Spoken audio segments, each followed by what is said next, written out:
नमस्कार।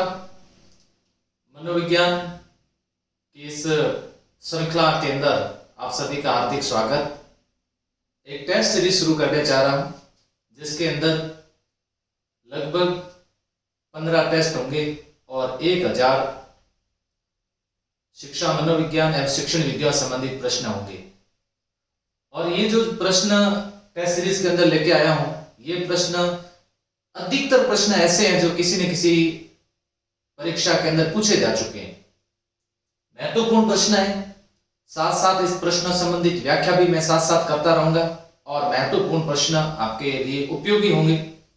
इस test series का आप लोग अधिक से अधिक फायदा लें, अधिक से अधिक अभ्यर्थी इस टेस्ट सीरीज के साथ जुड़े और टेस्ट सीरीज के अंदर आप लोग पहले उत्तर देने की भी साथ साथ कोशिश करें और साथ में इसमें डिस्कस भी करते रहेंगे। ये पहला प्रश्न आप सभी के सामने है, आप देख लीजिए और इसका आंसर आप लोग दीजिएगा। शिक्षा मनोविज्ञान में अधिगम के प्रकार है, अधिगम टॉपिक और वृद्धि एवं विकास टॉपिक, ये दो ऐसे टॉपिक है जिसके ऊपर प्रश्न ज्यादा पूछे जाते हैं। यहाँ अधिगम का प्रकार कौन सा है? बौद्धिक अधिगम, प्रतिबोधात्मक अधिगम, संकल्पनात्मक अधिगम। थोड़ा सा मनोविज्ञान के अंदर क्या है कि शब्दावली चेंज कर दी जाती है जिससे प्रश्न में दिक्कत होती है थोड़ी समझने के अंदर। बौद्धिक है, प्रतिबोधात्मक है और संकल्पनात्मक अधिगम भी है। ये सब अधिगम के प्रकार है, लर्निंग के प्रकार है। तो यहाँ पर सही उत्तर क्या होगा? उपरोक्त सभी होगा, उपरोक्त सभी इसका सही आंसर होगा। दूसरा प्रश्न है,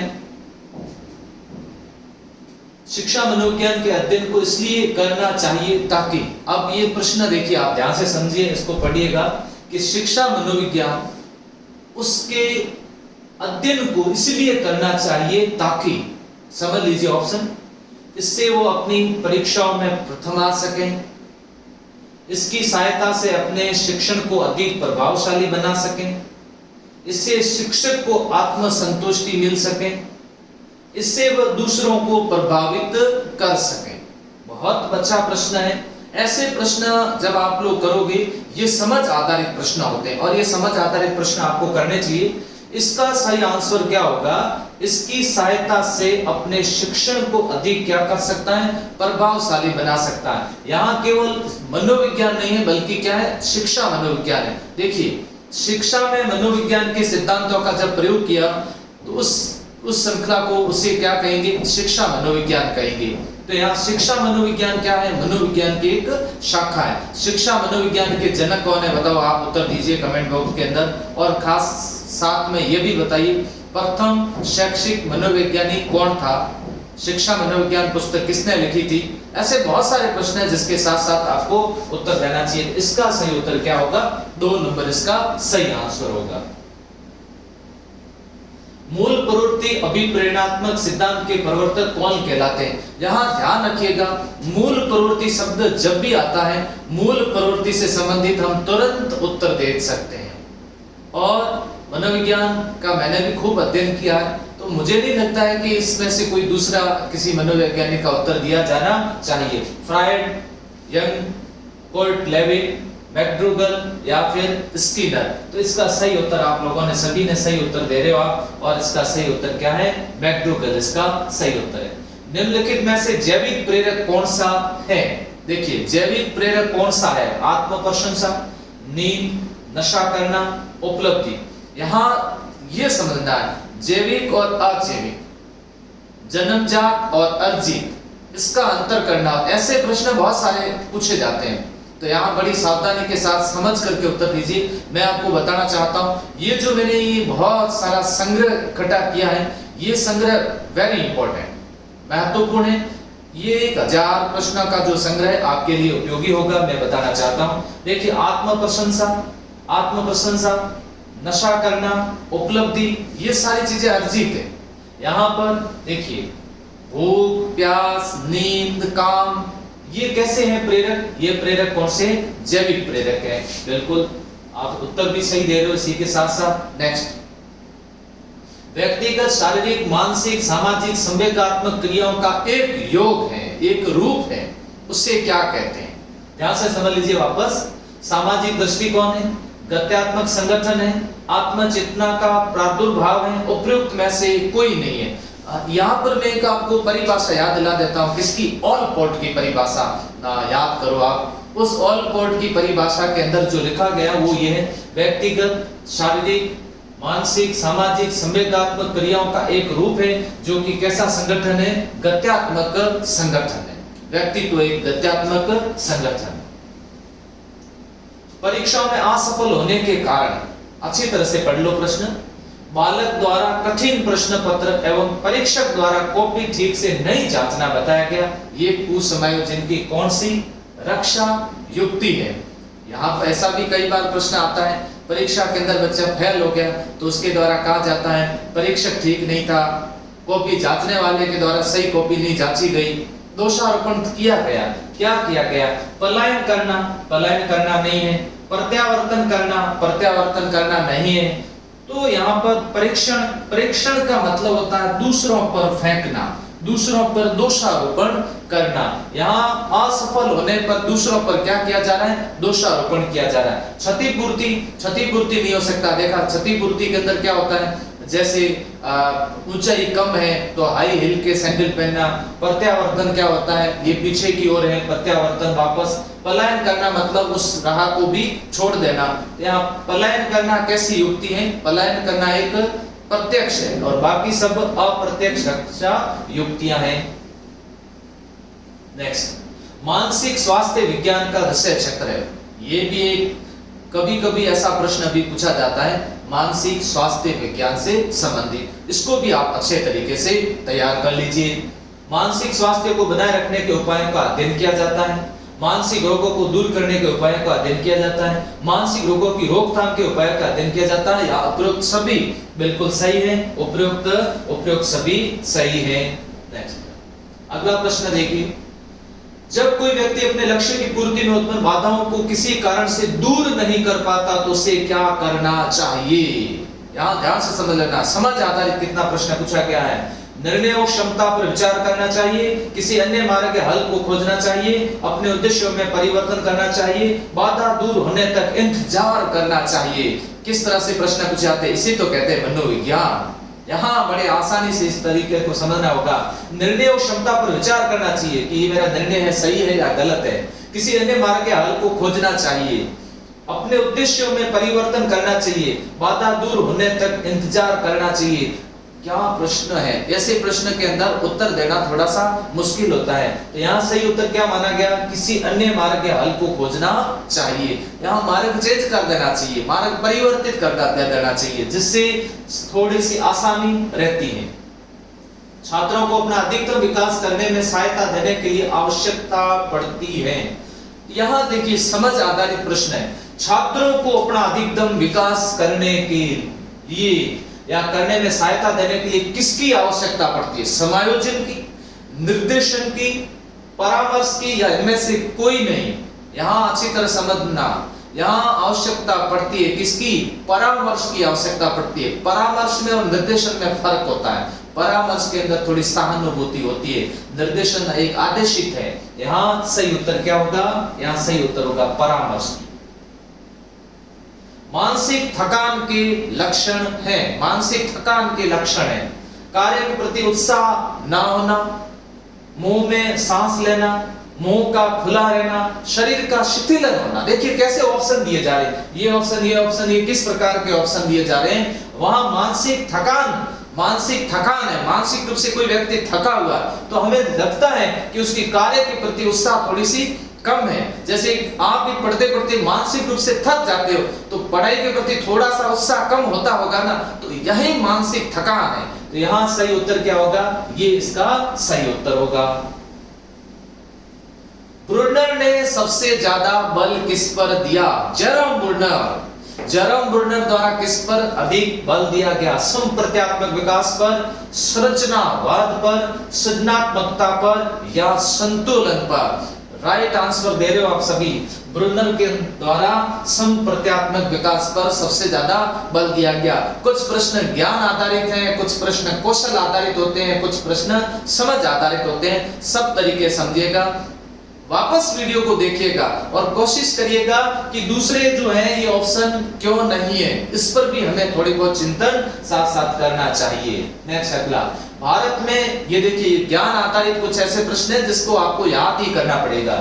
आईसी सामूहिक भाषात्मक बुद्धि परीक्षण किसने तैयार किया था? यहाँ भारत में है जालोटा, मोहसिन, एमएम जहांगीर या प्रोफेसर उदय शंकर, किसने द्वारा तैयार किया था? उत्तर दीजिए इसका सही उत्तर क्या है?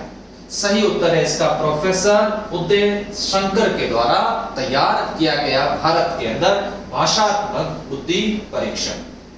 सृजनात्मक बालक की पहचान नहीं है। सृजनात्मक बालक के अंदर कौन कौन से गुण होते हैं? नवीनता, मौलिकता, धारा प्रवाहिता, लेकिन इसमें से कौन सी उसकी पहचान नहीं है? परिहास प्रियता है, स्वतंत्र निर्णय करता है, संवेदनशीलता है या चिंता मग्न है? चिंता में भी रहता है, संवेदनशील भी होता है, स्वतंत्र निर्णय करता भी है, लेकिन परिहास प्रियता नहीं है।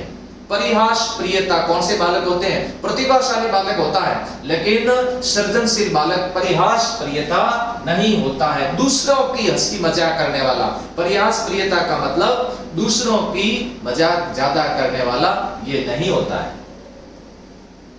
हकलाने का मनोवैज्ञानिक कारण क्या है? बहुत अच्छा प्रश्न है ये। भाषात्मक विकास में प्रश्न पूछा जाता है।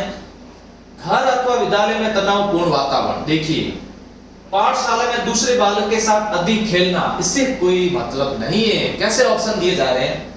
दूसरे बालकों के तुलनात्मक कम गृह कार्य मिलना, है ना? इस बच्चे को कम गृह कार्य मिला इसलिए हकलाने लग गया। नहीं, उपयुक्त में से कोई नहीं। यहाँ है घर अथवा विद्यालय में तनावपूर्ण वातावरण होने से ऐसा संभव होता है। इस तरह से अगर घर और विद्यालय के अंदर तनावपूर्ण वातावरण है तो वो हकलाने का दोष विकसित हो सकता है।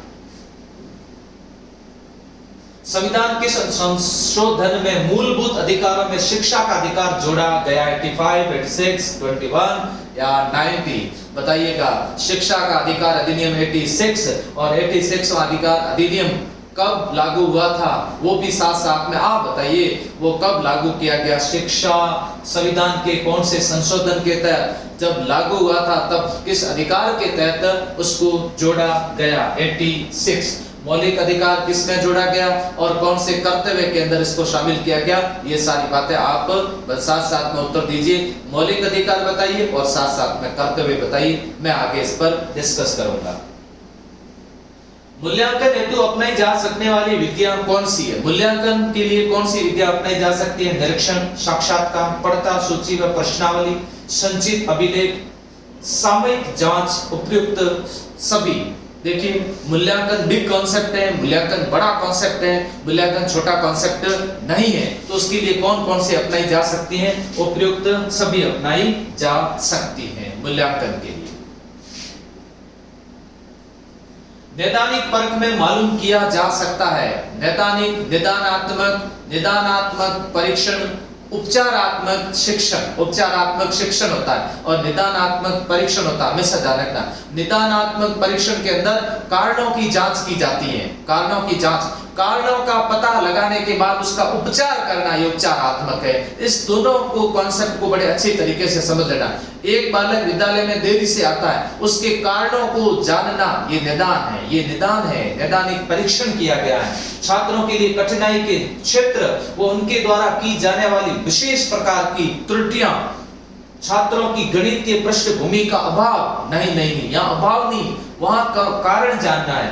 छात्रों की रुचि न होना, छात्रों के लिए कठिन होना नहीं, यहाँ क्या है? छात्रों के लिए कठिनाई के क्षेत्र, उनके द्वारा की जाने वाली विशेष प्रकार की त्रुटियां और उस त्रुटियां क्यों करता है इसके कारणों को जानने की कोशिश करना। इसलिए सही उत्तर क्या होगा? 1 नंबर इसका सही उत्तर होगा। शिक्षण के उद्देश्य के आधार पर शिक्षण का प्रकार नहीं है। ज्ञानात्मक, बोधात्मक, भावात्मक शिक्षण। देखिए इसमें कौन कौन सा आता है? ज्ञानात्मक शिक्षण, क्रियात्मक शिक्षण और बोधात्मक शिक्षण या भावात्मक शिक्षण। यहाँ 3 तरह की बात आती है। लेकिन अवबोध, ज्ञान, भाव या फिर क्रियात्मक शिक्षण अच्छी तरह से समझ करके आप इसका उत्तर दीजिए, इसमें से कौन सा नहीं होगा। ज्ञानात्मक, भावात्मक, क्रियात्मक।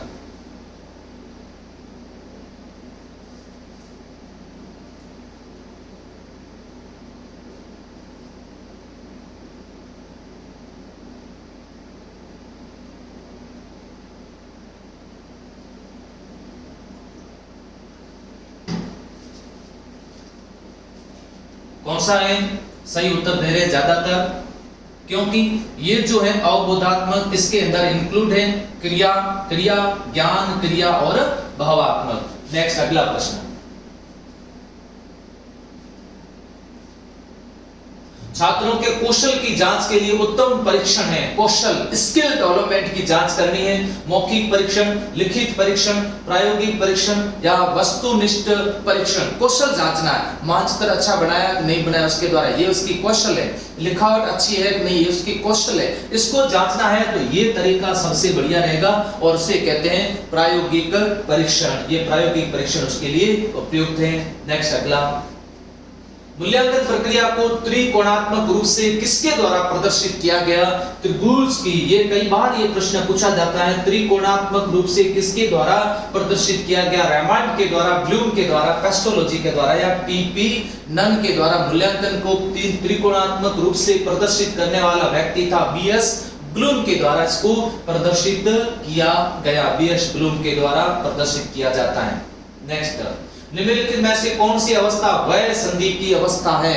वृद्धि विकास से संबंधित प्रश्न है, महत्वपूर्ण प्रश्न पूछा जा सकता है। शैशवावस्था, बाल्यावस्था, किशोरावस्था, प्रौढ़ावस्था। देखिए पूर्व किशोरावस्था में वय संधि का काल होता है, पूर्व किशोरावस्था में, तो ये किसमें शामिल किया जाएगा? ये इसके अंदर शामिल होगा। कौन सी अवस्था होगी? किशोरावस्था होगी, किशोरावस्था। नेक्स्ट अगला प्रश्न है, शिशु क्रोध एवं प्रेम के व्यवहार में अंतर समझने लगता है। ऐसे जो प्रश्न है इसके समय को आप अच्छी तरह से याद कर लीजिए। इस समय से संबंधित भी प्रश्न पूछे जाते हैं, 5वें माह में, प्रथम माह में, दूसरे माह में या तीसरे माह में। यहाँ समझ आपको याद रख, समय पर ध्यान देना होगा। तो इसका सही उत्तर क्या होगा? 5वें माह में। वो क्रोध प्रेम के व्यवहार में उसके परिवार के द्वारा, उसके माता पिता द्वारा अगर उसके प्रति क्रोध व्यक्त किया जाता है तो बात को समझ लेता है, उसके भाव को समझ लेता है। कौन से माह में? 5वें माह में। और अपनी माँ की पहचान कर लेता है, उसकी आवाज को पहचान कर लेता है। कौन से माह में? 3 माह में। नेक्स्ट, निम्नलिखित में से किस आयु वर्ग को पियाजे ने मूर्त संक्रियात्मक काल का? बिल्कुल जीन पियाजे के 4 अवस्थाएं हैं। इसका वीडियो अपलोड किया जा चुका है, आपने अगर नहीं देखा तो उसमें देख लीजिएगा। प्लेलिस्ट के अंदर सारे वीडियो अपलोड किए हुए और यूनिट वाइज है, आप देखिएगा।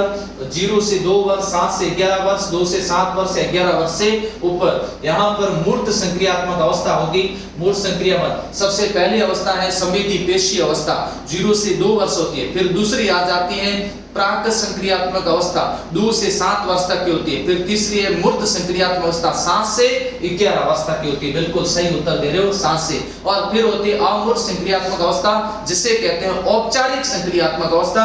वो होती है कब से? 11 वर्ष से ऊपर की होती है। अभी हाल ही में ये फर्स्ट ग्रेड के अंदर ये प्रश्न पूछा गया था।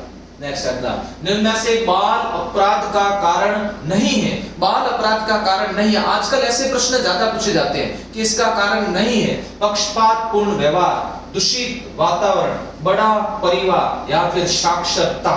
देखिए पक्षपातपूर्ण व्यवहार करने पर संभावना है, दूषित वातावरण से संभावना है, बड़ा परिवार है संभावना है, साक्षरता है तो यहाँ पर संभावना नहीं है। इसलिए इसका सही उत्तर क्या होगा? साक्षरता। छात्र के विद्यालय से पलायन करने के लिए उत्तरदायी कारक है। अब छात्र विद्यालय से पलायन कर रहा है, छात्र विद्यालय से पलायन कर रहा है। अध्यापक का प्रतिकूल व्यवहार, विद्यालय का कार्य अरुचिकर, क्षमता से अधिक गृह कार्य देना, ये सारी बातें इसके अंदर इंक्लूड है। अगर इस तरह से उसको गृह कार्य ज्यादा दिया जा रहा है, विद्यालय का कार्य अरुचिकर है, टीचिंग मेथड अरुचिकर है, अध्यापक का प्रतिकूल व्यवहार है, उसके प्रति स्नेहपूर्ण व्यवहार नहीं है, तो ऐसी स्थिति के अंदर पलायन संभव है। पलायन संभव। कुर्ट लेविन द्वारा दिया गया अधिगम का सिद्धांत कौन सा है? सीधा सीधा प्रश्न है, उत्तर बता दीजिए। कुर्ट लेविन के द्वारा कौन सा सिद्धांत दिया गया था? और कुर्ट लेविन के द्वारा उस सिद्धांत के अंदर बिल्कुल स्पष्ट तरीके से बताया गया था कि व्यक्तित्व या व्यक्ति का जो जीवन है एक प्लास्टिक रबड़ की तरह होता है, जिसे कहते हैं टोपोलॉजी। उसके बारे में उन्होंने कर्षण के बारे में भी बताया था, कौन सकारात्मक कर्षण और नकारात्मक कर्षण, वेक्टर्स के बारे में भी उनके द्वारा बताया गया। और वो सिद्धांत कौन सा है? क्षेत्रीय सिद्धांत, जिसे क्षेत्र सिद्धांत कहते हैं, क्षेत्र सिद्धांत कहते हैं। अधिगम कहलाता है, अधिगम बहुत इंपॉर्टेंट कॉन्सेप्ट है, ध्यान से समझिएगा। अधिगम कहलाता है परिस्थितियों की उपज, स्थानांतरणीय होना, परिवर्तन की प्रक्रिया है। परिवर्तन इसका परिणाम नहीं है, बिल्कुल सही बात है। परिवर्तन इसका हर परिणाम परिवर्तन नहीं है, इसलिए समझिएगा। और ये परिस्थितियों की उपज है, ये उपयुक्त सभी सही है, इसके अंदर उपयुक्त सभी सही है।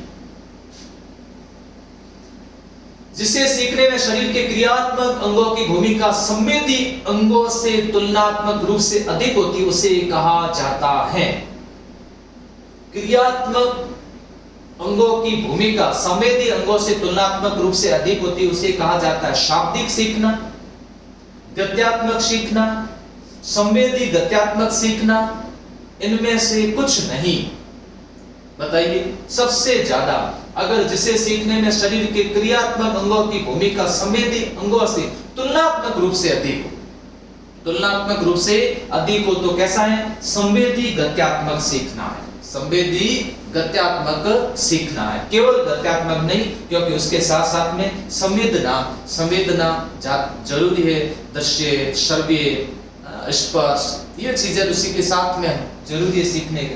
प्राथमिक कक्षा के विद्यार्थियों को अभिप्रेरणा प्रदान करने हेतु उत्तम उपाय क्या है? प्राथमिक विद्यालय के अंदर आपने देखा होगा सरकार द्वारा समय समय पर जो ये बच्चे होते हैं इनके लिए इनको अभिप्रेरणा प्रदान करने के लिए विभिन्न प्रकार के नवाचार प्रयोग में लाए जाते हैं। तो यहाँ पर सही उत्तर क्या होगा? नवाचार, प्रयोग करना, नए प्रयोग करना, ये नवाचार है। नए प्रयोग करना, उसे क्या बोलते हैं? नवाचार बोलते हैं। निम्नलिखित में से अभिप्रेरित व्यवहार की विशेषता कौन सी है? आवश्यकता की पूर्ति, क्रिया केंद्रित प्रक्रिया, उत्सुकता एवं निरंतरता, शक्ति का संचालन। अभिप्रेरित व्यवहार की विशेषता कौन सी है? यहाँ अभिप्रेरित तब होता है जब उसके अंदर कौन सी हो? आवश्यकता की पूर्ति है तो अभिप्रेरित होगा नहीं। क्रिया केंद्रित प्रक्रिया है और उसके साथ इसके अलावा ऑप्शन देखिए, उत्सुकता एवं निरंतरता या शक्ति का संचालन। उत्सुकता एवं निरंतरता है तो व्यवहार कैसा है? अभिप्रेरित है, अभिप्रेरित है। नेक्स्ट, बालक के चारित्रिक विकास के स्तर हैं। ध्यान से समझ लेना प्रश्न को। पुरस्कार एवं दंड, सामाजिकता, मूल प्रवृत्ति, उपयोग सभी। चारित्रिक विकास के अंदर देखो, पुरस्कार दंड से भी उसके चरित्र को निर्धारित किया जा सकता है, सामाजिकता के आधार भी निर्धारित किया जा सकता है, मूल प्रवृत्ति के आधार पर भी उसका निर्धारित होता है। तो यहाँ सही उत्तर क्या होगा? उपयुक्त सभी सही है, उपयुक्त सभी सत्य है। निम्न से व्यक्तित्व का कौन सा प्रकार मनोवैज्ञानिक है? बिल्कुल, बहुत अच्छा प्रश्न है। मनोवैज्ञानिक व्यक्तित्व का प्रकार कार्ल यूंग ने अंतर्मुखी और बहिर्मुखी, ये मनोवैज्ञानिक है। और ये सैद्धांतिक और ये राजनीतिक, ये कैसा है? समाजशास्त्री है। तो इसका मनोवैज्ञानिक का उत्तर सही क्या होगा? बहिर्मुखी, अंतर्मुखी। तो यहाँ सही होगा, 1 नंबर सही होगा। किस सिद्धांत के अनुसार हमें दुखद और अपमानजनक घटनाओं को याद नहीं रखना चाहिए? याद नहीं रखना चाहिए तो क्या करें? इसका शमन करें या दमन कर दें? शमन करो या फिर दमन करो। तो शमन और दमन में थोड़ा सा अंतर है। शमन के अंदर सामान्य कोई कड़वी बात है उसको भुला देना, दमन है उसको तो क्या कर देना? हमेशा के लिए उसको दबा देना। और इस स्थिति के अंदर दुखद और अपमानजनक घटनाओं को कब याद नहीं करता है व्यक्ति, कई बार याद आती है लेकिन फिर भी उसका क्या करता है? उसका दमन का सिद्धांत। कौन सा सिद्धांत है? दमन का सिद्धांत। विद्यार्थियों में सामाजिकता के गुणों का विकास करने वाली शिक्षण विधि कौन सी? ये शिक्षण विधि का प्रोजेक्ट विधि है या सामाजिक अभिव्यक्ति विधि है या फिर समस्या समाधान विधि है। व्यक्ति के मानसिक का विकास करना होना चिंतन मनन, तो समस्या समाधान है। Project learning by doing method पर आधारित है। व्याख्यान विधि लेक्चर मेथड है, ये टीचर जब उसको व्याख्यान करना हो बड़ी कक्षाओं के लिए। सामाजिकृत अभिव्यक्ति विधि, बिल्कुल ये आंसर सही है। संघर्ष का अर्थ है विरोध और विपरीत इच्छाओं में तनाव के परिणाम स्वरूप उत्पन्न होने वाली कष्टदायक संवेगात्मक दशा किसका कथन है? ऐसे कुछ कथन जो कथन मैं इस प्रश्न इन श्रृंखलाओं के अंदर लेकर के आऊंगा, आप लोग याद रखना। बहुत सारे प्रश्न नए हैं, मैंने भी ऐसे प्रश्न पहली बार पढ़े, क्योंकि ऐसे प्रश्न कई जैसे बिहार, उत्तर प्रदेश, हरियाणा, वहां पर ऐसे प्रश्न हैं जो पूछे कि उन प्रश्नों का संग्रह भी इकट्ठा किया गया है। जो प्रश्न की लैंग्वेज इस तरह अच्छी लैंग्वेज हो वही आपके सामने लेकर के आ रहा हूं। इसका है डगलस एवं हॉलैंड, इसका सही उत्तर होगा। बालक के मानसिक स्वास्थ्य को प्रभावित करने वाला कारक नहीं है। अब देखो यहाँ पर मानसिक स्वास्थ्य को प्रभावित करने वाला कारक नहीं है, आनुवंशिक कारक बिल्कुल प्रभावित कर सकता है। स्वास्थ्य, शारीरिक स्वास्थ्य, मानसिक, बिल्कुल शरीर, स्वस्थ शरीर में ही स्वस्थ मस्तिष्क का निवास होता है। मित्रमंडली निर्धनता, मित्रमंडली प्रभावित नहीं करती है। मित्रमंडली तो अच्छे स्वास्थ्य को सामने बढ़ावा देती है, और निर्धनता आर्थिक स्थिति प्रभाव डालेगी, आर्थिक स्थिति प्रभाव डाल सकती है। इसका सही उत्तर क्या है? मित्रमंडली। वस्तुओं को समझने और उसके अनुरूप क्रिया करने की बुद्धि क्या कहलाती है? बुद्धि के थॉर्नडाइक ने जो प्रकार बताए थे उस प्रकार में से एक प्रकार था जो कि वस्तुओं को समझने से संबंधित था। बताइए, मूर्त, अमूर्त, सामाजिक या उपरोक्त सभी, वो कौन सी थी? वो थी मूर्त बुद्धि थी। कौन सी बुद्धि? मूर्त बुद्धि। इसका सही उत्तर क्या होगा? मूर्त बुद्धि। उदात्तीकरण की अवधारणा का विकास किसने किया था? उदात्तीकरण की फ्रेडरिक के द्वारा, फ्राइड के द्वारा, मेड्रिक के द्वारा या टॉरेंस के द्वारा? ये प्रश्न ज्ञान आधारित है, इसको याद करना है। हमें ये भी समझना है उदात्तीकरण क्या? उदात्तीकरण एक रक्षा युक्ति है। उदात्तीकरण एक रक्षा युक्ति है। जैसे उसका क्या करना? उन्नयन करना। इसलिए उदात्तीकरण को अच्छी तरह समझना है, और इसका सही उत्तर क्या है? मेड्रिक। शिक्षक को मनुष्य और समाज का निर्माण करना चाहिए, इस कार्य को किए बिना शिक्षा अनुर्वर और अपूर्ण है। ये कथन किसका है? महात्मा गांधी का है, डगलस का है, हॉलैंड का है, डॉक्टर राधा कृष्णन का है। आपके आंसर की प्रतीक्षा में है हम, आप उत्तर दीजिए। अब तो ये सही उत्तर इसका क्या होगा? इसका सही उत्तर doctor Radhakrishnan, doctor Radhakrishnan. Minnesota पूर्ण विद्यालय मापनी परीक्षण द्वारा किस आयु वर्ग के बच्चों का परीक्षण किया जा सकता है? पूर्ण मनोविज्ञान, पूरे मनोविज्ञान के कॉन्सेप्ट का टेस्ट हो रहा है, या मिनेसोटा परीक्षण भी आ गया है। ये देखिए 5 से 6 से 7.5 या 4 वर्ष। तो इसका मैं सीधा उत्तर बता देता हूं, ये है 1.5 वर्ष से लेकर के और कितने वर्ष तक? 6 वर्ष तक। 6 वर्ष। खेल और मजाक को प्रतिभाशाली सृजन के लिए आवश्यक गुण माना जाता है। ये किसने कहा था? प्रतिभाशाली सृजन के लिए ये आवश्यक गुण है रोजर जैक्सन ने, बर्गर हॉल्ट ने, मैटनिक पाइन ने, बारन या हैमर ने। ये किसके द्वारा कहा गया? नया प्रश्न लग रहा है ना, तो मैं बता देता हूं इसका उत्तर, याद कर लीजिए। रोजर और जैक्सन, इसको याद कर लीजिए। रोजर जैक्सन, डगलस हॉलैंड, मैट्रिक, राधा कृष्ण, इसकी परिभाषाओं को कृपया करके याद कर लो। समय है अभी भी आपके पास में। फिर कहोगे सर ये तो हमने पहली बार पढ़ी है, इसलिए इतना सारा संग्रह आपके लिए लेकर के आ रहा हूँ। दिन में 1 घंटा निकाल करके, और 8 से 9 बजे हमेशा देखिएगा इस वीडियो को, और तत्पर रहिएगा उत्तर देने के लिए। और सभी को उत्तर देना चाहिए। कई लोग उत्तर दे ही नहीं रहे, चुपचाप बैठे, दूसरों के उत्तर देख रहे, सही गलत पर हंस रहे। उनको हंसना नहीं है। आदत कार्य का वो रूप है जो आरंभ में स्वेच्छा से और जानबूझकर किया जाता है, पर जो बार बार किए जाने का स्वतः होता है, वो आदत है। वो फिर क्या बन जाती है? आदत। ये किसने कहा था? Garrett, Ladell, Mursell, James. आज नई नई परिभाषा की साथ साथ के अंदर शामिल है। और ये किसने कहा था? ये मर्सेल के द्वारा कहा गया था। व्यक्ति पहले अपनी आदतें बनाता है, फिर आदतें उसको बना देती है। ये किसने कहा था? ध्यान से सुन लो। व्यक्ति पहले अपनी आदतें बनाता है, फिर आदतें उसको बना देती है। और ये किसने कहा था? इसकी भी आप सही उत्तर दे दीजिए। ये कहा था ड्राइडेन ने। ड्राइडेन की परिभाषा थी।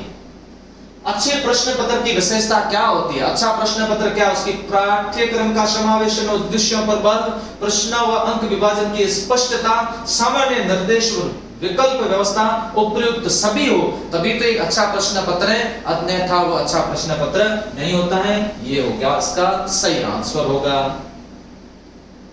निम्न में से मूल्यांकन की कौन सी विशेषता नहीं है? मूल्यांकन निरंतर चलने वाली प्रक्रिया है, मूल्यांकन का क्षेत्र अधिक विस्तृत होता है, मूल्यांकन मापन जांच दोनों सम्मिलित रहते हैं, मूल्यांकन का शिक्षा प्रणाली में सुधार से कोई संबंध नहीं है। नहीं है तो नहीं है ना, नहीं है तो नहीं है, यही उत्तर होना है। बाकी तो सब देखिए निरंतर चलने वाली प्रक्रिया है, विस्तृत है, मापन और जांच दोनों इसके अंदर क्या रहते हैं? सम्मिलित रहते हैं। मूल्यांकन का अर्थ है निर्णय देना, ध्यान से सुनना, मूल्यांकन मतलब निर्णय देना। शिक्षण प्रक्रिया में छात्र माना जाता है, ये प्रश्न पूछा जा चुका है। शिक्षण प्रक्रिया के अंदर छात्र क्या स्वतंत्र है, आश्रित है, मध्यस्थ है या तटस्थ है? तटस्थ तो नहीं है, यहाँ पर आश्रित है या मध्यस्थ है। या मध्यस्थ कौन है? पाठ्यक्रम में आश्रित है। आश्रित बालक हमेशा आश्रित होता है, किसके ऊपर? शिक्षक के ऊपर आश्रित है, पाठ्यक्रम विद्यालय पर आश्रित है। अभी तो आश्रित है, स्वतंत्र कौन है? ये स्वतंत्र शिक्षक है। तो यहाँ सही उत्तर इसका क्या होगा? आश्रित। आश्रित इसका सही आंसर होगा। कार्य परीक्षा बैटरी के निर्माणकर्ता कौन थे? कार्य परीक्षा बैटरी के निर्माणकर्ता सीएम भाटिया, जालोटा, एमएल धीर या सीएल टाटिया? सही उत्तर बता दीजिए इसके कौन थे। तो मैं आप सभी को बताना चाहता हूं इसका उत्तर है सीएम भाटिया, इसका सही आंसर है। तो देखिए इसके साथ साथ अपन लोग व्याख्या भी करते रहेंगे और आप लोग समझते भी रहिए। अभी ये इतने दिन मेरे द्वारा संग्रह करके और कुछ श्रृंखला बनाई गई है और उसके बाद जो भी टॉपिक होंगे उस टॉपिक को भी साथ साथ मैं करवाता रहूंगा, आपको ये सारी बातें समझ में आती रहेगी। शिक्षण विधियों की भी श्रृंखला तैयार कर रहा हूँ जो भी आपको बहुत सारा फायदा देगी। और आप लोग सभी अगर आपने अभी तक सब्सक्राइब नहीं किया तो चैनल को कर लीजिएगा ताकि आपको समय समय पर इसका नोटिफिकेशन मिलता रहे। धन्यवाद।